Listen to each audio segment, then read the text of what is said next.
I'm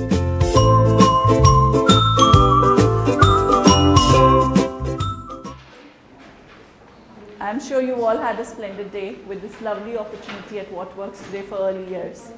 There's always so much to learn and there's so much development happening, and I think the best job anybody has is to work with early years, because the first time out of home, and you can really create a fantastic and enriched learning environment for them.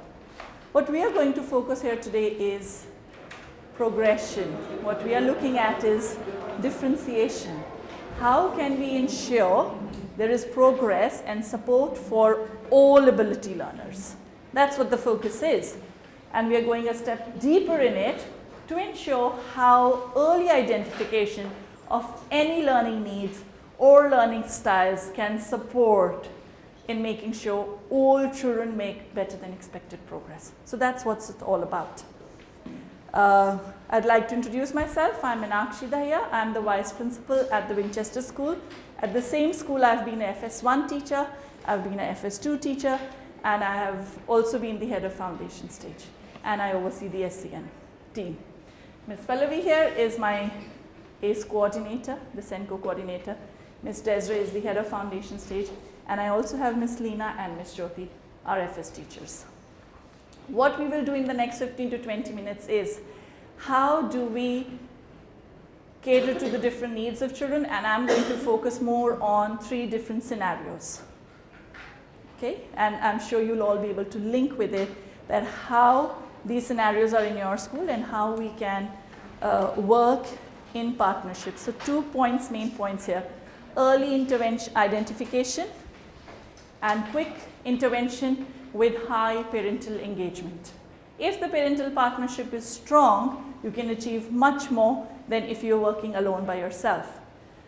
So I cannot emphasize enough on early identification, and that can only happen if you have close observations, if you do small group, mixed ability group activities with them. So you can spend sustained time with each smaller group of children to know what is their need and what is their learning style. What are their strengths, not just needs. What are their strengths? What do they learn best with? That's what is the key. Now we'll talk about the first scenario where the parents are aware. So when your child comes for admission, the parents are aware, my child has language delay, or my child is on the spectrum, or my child has delayed speech, didn't walk in time, or still is not potty trained. Different things, but they are aware and they are sharing it with you. Some of them may have an educational psychologist assessment already. That's the first scenario, easy to go with. Parents are aware, you have a discussion, you talk about what does this child like, what are his strengths or her strengths, and together you agree on the long-term goals and create an IEP. You also understand will the child need a learning support assistant or not. And you agree on everything and you create a learning plan for the child and you work along with the parent in partnership. That's the first scenario. Most easiest, parents are in agreement, they know what the needs are, you understand how to support the needs and you create a plan. So that's scenario 1. Okay, very few of it which we get in schools. Scenario 2, the child is a sibling in the school, so you definitely have to give them priority. If you have the older sibling, the second sibling gets a priority. The parent knows that there is some need, but is not in full agreement of it. They will say, yeah, he does. I used to speak late. He's speaking late. Yes, he's playful. Doesn't always give me an eye contact. I'm not always speaking the same language. Or, you know what, I was not really at home. I was busy with the first one, so I haven't spent enough time. So there is that bit of denial. And that's where the procedure that we follow and it has helped us is we speak to the parent at the time of admission with absolute clarity what we are seeing. We let them know that doesn't mean the child will not get admission. The child is most welcome in our school, but we need to work together as a team to understand what are the strengths. First, always look for the strengths. If you know what the child is strong in and you celebrate that and you provide for that, the child's own self-esteem is on a high. The child understands you're happy to welcome the child and cater to those needs. So always look for the strengths, appreciate them, plan for the child to achieve with those strengths. Continue to share with parents websites, links, videos, your personal experience, things that are working with you in school. Ask them what do they do that works with them at home. Create that partnership. If the parent feels you're only telling them what their child can't do, then you will continue to work against each other continuously, whereas you need to work towards together. So there's no point telling the parent again and again when already they are in denial. Work with what you know about the child. Share your concerns and how you're trying to overcome them. Ask them for suggestions, so there you build the partnership. That's why I said there are 2 points here. Early identification, and second is the early intervention. Early intervention will not be possible if you don't have parents on board. You've got to have the parents on board. So you do need patience and perseverance for that. You do need to show that you understand what the needs are, yet the child is most welcome in your school, and you will go to any lengths to create, which we will share with you, very, very differentiated resources which will help the child to explore, to learn, to grow. That's what's most important. It takes time, but it's surely successful. In our case, at our school, where the sibling had learning needs, parents were accepting, but not fully, like the reasons I said. We invited the parent to the school events so that the child kept coming to school, got comfortable with us. We shared different strategies with them that they could do. We encouraged them to put the child in a nursery setup for at least 2 to 3 days to see how the child copes with the routine.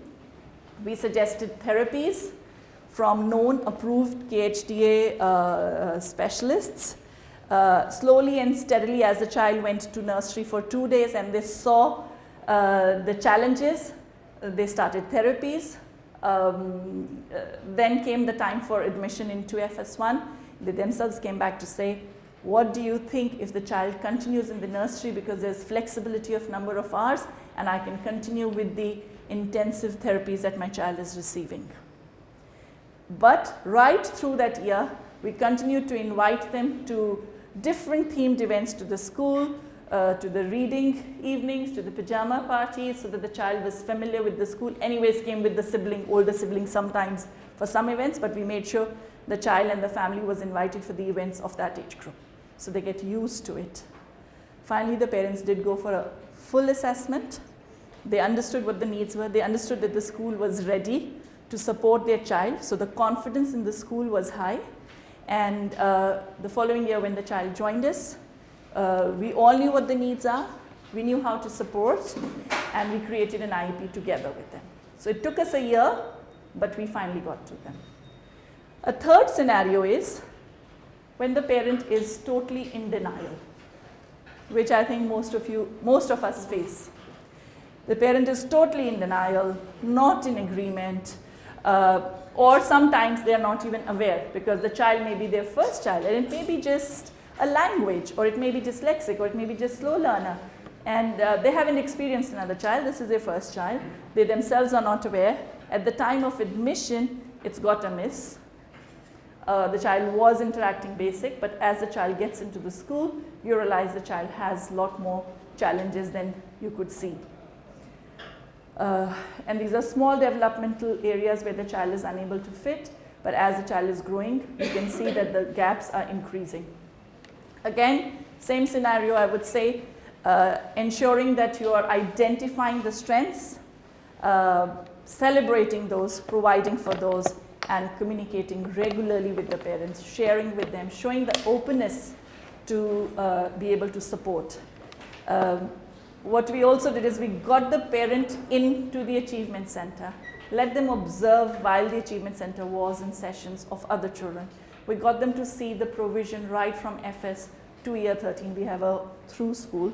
We got them to see through how children went through IGCSE, CIE curriculum, and how they could do other functional skills program, which is available in our school. Other than the regular academic modifications that we do, we also provide a functional skills program for them, through which the children develop some vocational training for the area that they feel is their strength. This builds confidence for parents to see that even if there is an identified need, it is not for labeling. It is not for saying that your child isn't the same as others. It isn't for any other purpose, but it is only and only to identify how we all can support the child. We share whatever resources we are making. There's not resources, you can have a look a little later. They're not resources which are always bought. These are resources which are made specific to the needs of a child. Very simple things, sensory, where it's cheap, it's just rice and different alphabets when they are learning so that their interest stays. There was a child who had very high sensory needs. So a sensory bag specifically, if I can share with you. Very clear visual timetables. This stays with the child at year 1 level. So very, very specific resources for each child. These resources, each teacher or LSA who has a child with learning needs has her own box of resources specially made to support the needs of the child, whether their literacy needs are high, or their sensory, or their numerical, or their personal social. They may have lots of circle time resources in there. So each teacher has that. If there is a LSA, she has her own set of resources. If the child goes to PE and always in the outdoor, in free spaces, the child's behavior tends to be, then resources at that lesson for that teacher will be made available. So what we are trying to say is that you don't have to always have very expensive. Simple things like the boy liked cars a lot and could learn a lot. A simple resource like this for letter sounds was created for the child. So it's not expensive resources all the time. Thank you, dear. It's very simple, cheap resources. We had a child with only fine motor skills as a difficulty. And some very simple resources like this one. I think almost all of us do that. Cut out a shoebox with different shapes, bendy wires to be stuck into a shoebox again. Different shapes and sizes of writing tools, different, absolutely. As the child developed, we kept introducing chalks of different sizes, very different sizes. Simple things of course, Play-Doh is most favorite in early years and through the primary school. They're always with it. Scooby-Doos, links, tweezers. I'm not saying it's only expensive resources. I do want to share there are some very, very simple, cheap resources. This was again for a child who was finding it very difficult to rhyme and create new words. Simple, very simple. You move the letter and you keep getting different sounds. The boy, which we were struggling to get him to learn the sounds in rhyming words, it was easy. Of course, for children who are finding writing difficult, different textures for them. For the other child who had sensory needs, there was a bag created with different sensory objects, which is cheap. You don't need to buy the very expensive ones, but very, very cheap resources which you can just pick up on your own from different places and create your own very simple sensory box. This just says, they have the card if I need help or if I need a time. They pick up the card and point on it, I need little time out. They go, they pick up their resource, and they satisfy what is their need at that time. Even this is a very simple resource for child to learn counting. So there are numbers written on the bottles and they have to put that many small world toys inside. So this is for the stability so the child can work independently and you're not making them dependent on you. You want the children to be independent of you. So you create resources, they're shared with the child, they're kept in the room. They know this is their space, they can get up and use the resources from there. So these are some different scenarios from the first one where the parent knows and accepts, from the second one where the parent knows but is not fully accepting, is in some denial, and the third, of course, they're not aware or they are in denial. And the two things that will help you to make sure every single child makes better than expected progress is by early identification and early intervention with very, very strong parental partnership. That's the message from us. I'd like to welcome any questions. We do have a very, very clear procedure, which is a flow chart as the child comes in. So there's a referral form where the teacher writes her observations, why she thinks when the child's need is not identified. And then the specialist teachers go in and observe the child in different lessons at different times to identify if there are some common strands and make their observation, suggest strategies to the teacher, and calls in for a meeting with the parents. And then we move forward from there in the same way. The IEPs are written in consultation with parents, agreeing on the targets, and also consulting the therapist with whatever strategies they are using at that time for the child. So there's a literacy target, there's a numeracy target, and of course, very importantly, there's a personal social development target for the children. An ACE department plays a very important role. They go to each class, sit with the teacher on a weekly basis so that they know whatever is going on in their plan, how can they personalize, what different resource can they use. If it's a medical need as well, they will share with them if there are mood swings because of being diabetic, or if they are epileptic, if there's a delay in morning, or they're having their medication, how to get the child to engage. Prepare these kinds of very specific, simple resources to meet their specific needs, which may be sensory, or which may be their fine motor skills or gross motor skills. Any questions? Good.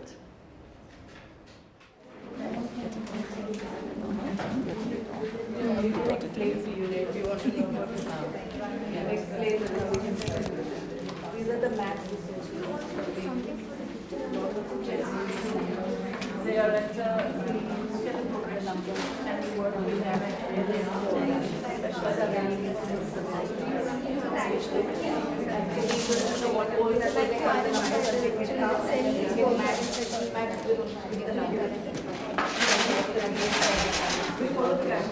it says if the child is engaged,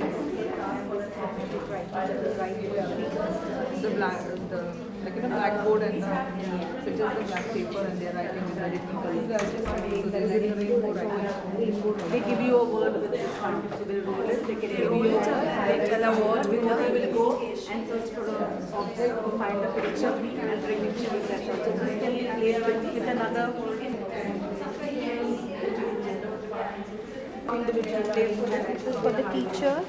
and these are the child makes the sound and go. This happening when you can be used for taking I want to go. That's the whole go. That's an indication where the sound that I say. So the child should say so the child should know the sound in those days. We also do parking. Okay, so there's parking made on an A3 sheet. And in the parking slot, instead of a number, it's a letter sound. And the car has the number, letter sound. So they need to go and match the parking. Boys love it, they don't like the regular stuff, so we have to cater for the boys. Simple, it's just making it fun, something to do.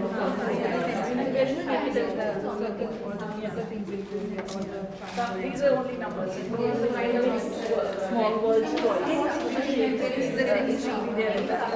Small world toys. When the child is looking for a little sound and they're learning what word is sound.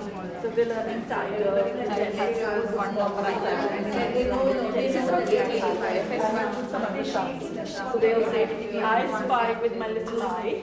Something with. So they'll do I spy with the sensory. Simple, not expensive, but the children love these resources much more than you. Yes.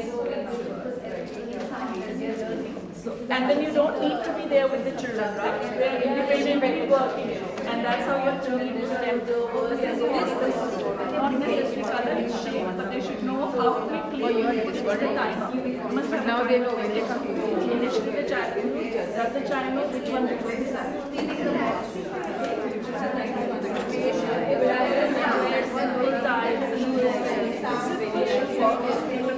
what we add as a challenge is a time, 1 minute time, we start with 5 minutes, you don't get any more time to do that. Nice, no? Very nice. So this was the I spy I was talking to you about. Yeah, but we can do it with our blends, no? It's not expensive. So you turn out I spy with my little eye something beginning with S. So another child working in pairs. So the teacher's really not required. It's just independent work and learning happening. Yeah, very simple.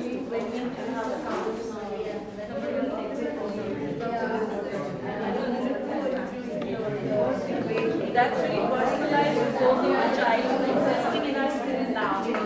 So all that tray is of that one He's on the spectrum. Everything prepared is for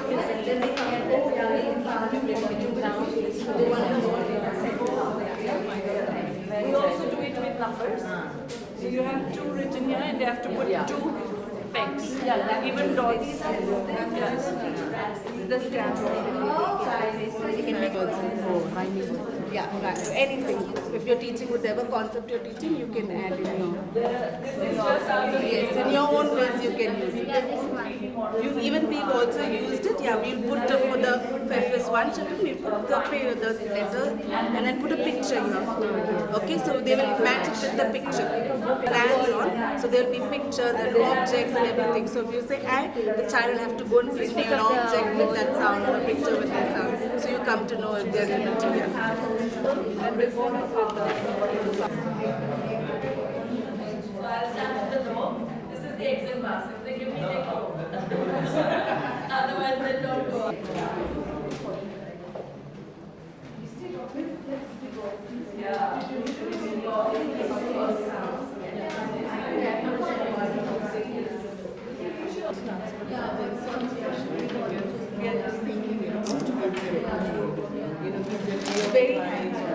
Very nice, very nice. And the child really enjoyed it.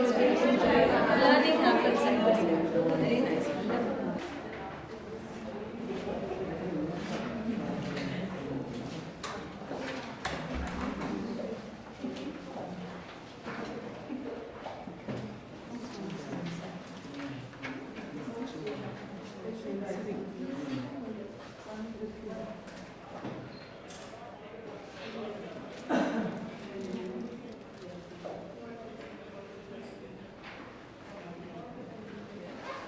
Thank you.